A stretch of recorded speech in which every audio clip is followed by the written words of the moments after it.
All right, guys. So today we're talking about one of my absolute favorite topics. I don't know why it is. I just find it absolutely fascinating. It's I don't even know how to describe it. We're talking today about tenement houses, and so just really quickly, what we have to understand is that from the 1860s to the 1910, 1920, cities are growing incredibly quickly, so fast. It's an exciting thing to be a part of. It's a new and exciting time to be alive. But it's growing so fastly, either through natural increase, people moving into the cities from the countryside that used to be rural dwellers, and really through a lot of immigration. Now, housing is becoming a serious problem. There's not enough housing, there are not enough homes. And so that becomes an issue. Here we've got an image of one of the many boats that would come in every day from countries around the world bringing immigrants in. Well, they all have to have somewhere to live. And so what we're going to see is that people began to buy land, now small parcels of land, particularly in places like New York and Boston, these major cities that were limited in terms of their size and scope, uh, and densely populated. They'd buy pieces of land that were small, and then they would try to design homes or buildings really that would fit the greatest number of people in the smallest amount of space. So they're building them up. Most of them were really a very small footprint in terms of the amount of ground they took up, but they were multiple stories. And so again, here we see an image of that's not one building. This is one building. This is one building. They have a very narrow front and they're built right on top, or I shouldn't say on top, next to one another. And so that's what was going up. People are building these buildings very quickly. They're not worried about their safety. They're not worried about the quality of the building because they want to make sure that they get it up as quickly as possible to take advantage of this housing boom or maybe a rent boom, right? And so this is a time before there were building codes. And so a lot of these early tenements were really very unsafe. Now, a tenement really is any apartment building, as the city of New York defines it. But the reality is, we tend to think of them being something a little bit more specific. This early tenement building, the roof is sagging. It looks like it's on the verge of collapse. And yet, right here, we see clothes on the drying line. So it's an occupied building. There were collapses. There were people who lost their lives to these tenement houses because they were so poorly constructed. We're just going to throw them up, move people in, and collect the rents. So buildings were usually 4 to 6 stories in height. The first floor being retail space because it was at ground level. It would be a tailor or a grocer or a fabric store, whatever the case may be. But that was retail space. The upper floors were usually reserved for apartments, and so we're going to take a closer look at those apartments now. Here again, we see this row of tenement buildings. All right. Now, the upper floors had 4 apartments each. There were 2 in the front and 2 in the back. The street-facing apartments versus the rear tenements. And here we can see what a typical city block would look like in a place like New York or Boston. These are individual buildings built so closely together that they really share their exterior walls. There's no space in between. Now, obviously, the ones facing the street are the front-facing tenements. We see the retail space on the bottom. The rear tenements face, and it's hard to see on this, but a little bit of a courtyard. There's a little bit of separation, and that is out of necessity. But it means that you are looking out your back window pretty much into someone else's. Very, very close, confined quarters. Now, just to give you an idea of how tightly packed this is, there are 46 different buildings. I counted, right? 46 different buildings on this block with an average of 5 stories tall. We're looking at the average family size at that time was about 6. Some were smaller, some were larger, and it fluctuated in the time we're talking about. But that means this one city block would house over 5,000 people. That is an incredibly dense population, and it's going to lead to some problems. Only the front room of each apartment had windows. It was called the parlor. So you had one bedroom, one kitchen, and one general purpose room. They called it the parlor. And what that meant was if that was the only windows, that the only source of natural light, the only source of fresh air typically came from those front windows. You couldn't get a cross breeze. So these buildings often smelled terrible because it was very difficult to air them out. Natural light, or light, is kind of a natural disinfectant. And so we're going to see that it's not real sanitary, it's not real clean, it doesn't smell good, and it's difficult to make these places function as homes. So the buildings had between 18 and 24 apartments. And again, the average family size being between 5 and 7. Now, this is an example of a tenement house apartment, and I'll blow it up. This is actually in New York City, and this is the Tenement House Museum. They've preserved it. So on the first floor, we see retail space, and then this is one apartment, and this is the second front apartment. There are two rear tenements as well. This is an apartment. This is the second front facing apartment. So we can look into 2, 4, 6, 8 different apartments on this building. And then there were rear apartments as well. So that's what they typically looked like. Now, most tenement buildings were only 25 feet in width and 100 feet deep. That's more or less the lot size available in places like New York City. 25 feet wide is not very big. And so you can see the slight differences in the buildings, usually 4 windows, 2 to each apartment on each floor, built side by side here. This is what the floor plan looks like. And I'm going to zoom in. The tenement apartments were typically only about 12 feet wide by 45 feet long, interior dimensions. And they consisted of those 3 rooms, the kitchen, the bedroom, and the parlor.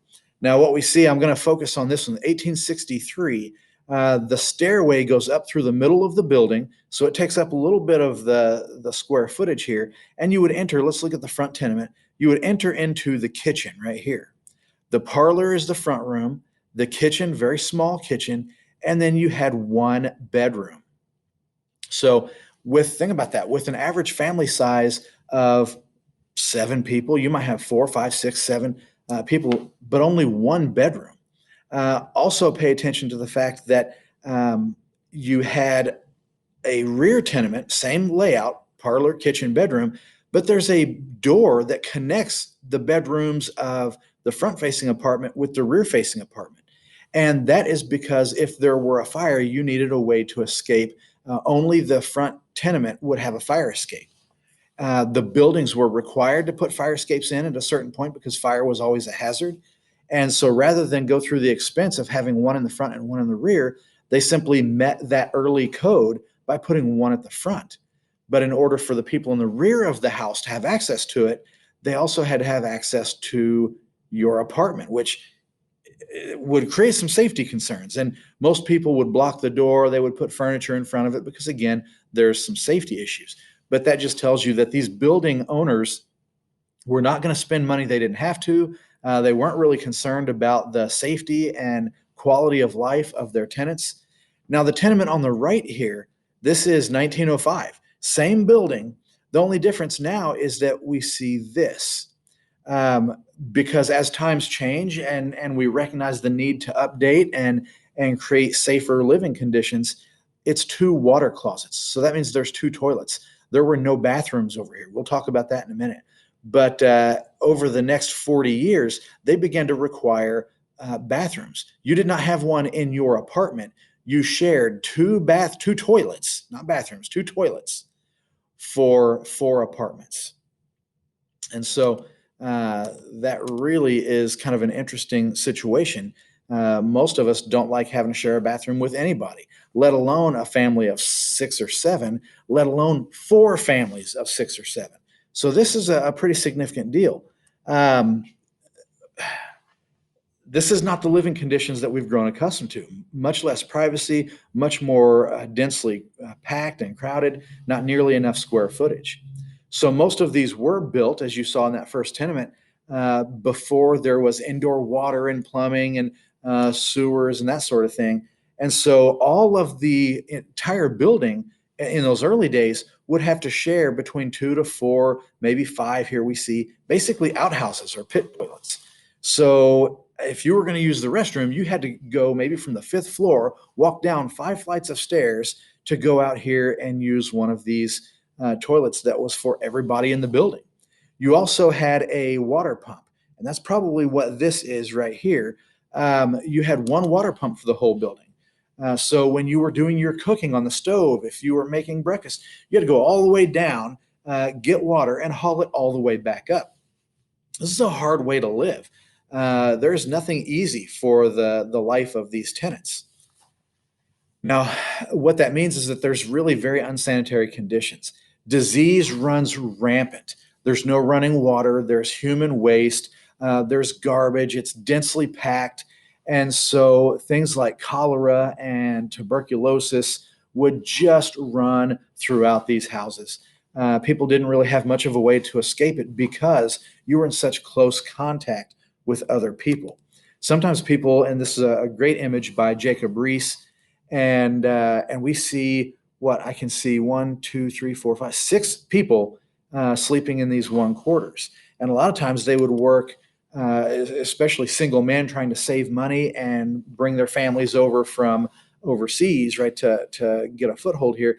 They would split the rent with many other men, and they would sleep when it was their turn, and then they'd get up and they'd go to the factory, and other people would come and sleep in the apartment. It was basically a kind of a flop house, just a place to get rest while you weren't working. And so, again, it's one thing when you have a family of 7 sharing one apartment, but if you had, say, I don't know, 15 men sharing one apartment and just sleeping in shifts, it increases the population and is not real sanitary. Now, what we'll see is that there are a lot of dangers, and we've talked about the overcrowding, fires, disease, unsanitary conditions, and even collapse in some cases. Before electricity, there was the possibility of things like gas explosions and all sorts of different dangers in these houses. Now, over the years, building codes are put in place. The city does recognize this is not a good way to live. It's causing disease. It's causing all sorts of issues. We need to improve this. This isn't okay. So the building codes begin to get implemented, and it's things like forcing them to connect to city water and sewers. That would be one way to at least provide a little bit more sanitation. They would force them to maybe put in some additional windows where they could, or provide electricity. Now, I'm going to zoom in on this. As they started to implement those, we had what were called these dumbbell tenements. This right here, which is between the buildings, even though there's no entry into it from any of the upper floors, it's an air shaft. And this allowed them to meet the code of providing more light and fresh air. Now they took square footage from the kitchen, they took square footage from the bedroom. So the apartments actually became a little bit smaller, but the kitchen now has a window into this air shaft. The bedroom has a window into this air shaft. And so there would be one between each building. The problem is that didn't really provide a whole lot of extra light or fresh air for anybody except for the topmost tenants. It would have to be high noon for the sun to shine directly down in there.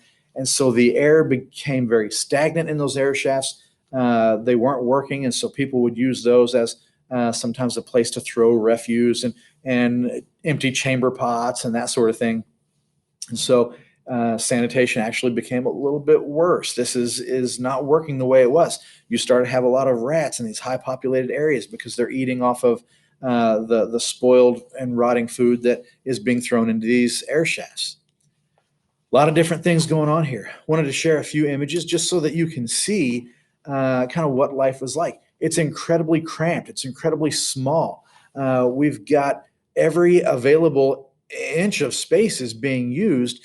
They began to put windows into the bedroom only so that there would be a way for the natural light from the parlor to enter into the rear of the house. So not a great way to live. This poor woman with her twins, who's also having to go down and fill pots and buckets with water for cooking. This is more than likely their wash tub. There was no shower, so they would take sponge baths and have to go to public bathing facilities. Very difficult way of living. But anyway, guys, that is the tenement house. It does improve over time. It does get better, but this is the way people in Boston and New York and these immigrant communities that were so quickly growing and densely populated, it's how they had to live their lives. And so these people, many generations sometimes lived in these tenements. They still exist today, although the codes and the buildings have been reconfigured and whatnot.